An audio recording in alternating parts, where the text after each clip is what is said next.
to fix glitch problem on your Crunchyroll. Welcome guys, if you have glitch problem on your Crunchyroll, I'm going to show you how to fix it right now. So let's start.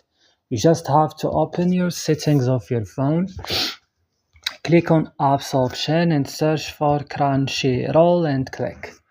So guys, now you're gonna see here this list, scroll it down, click on storage option, click right now clear cache, and you should back click on force stop and click here OK.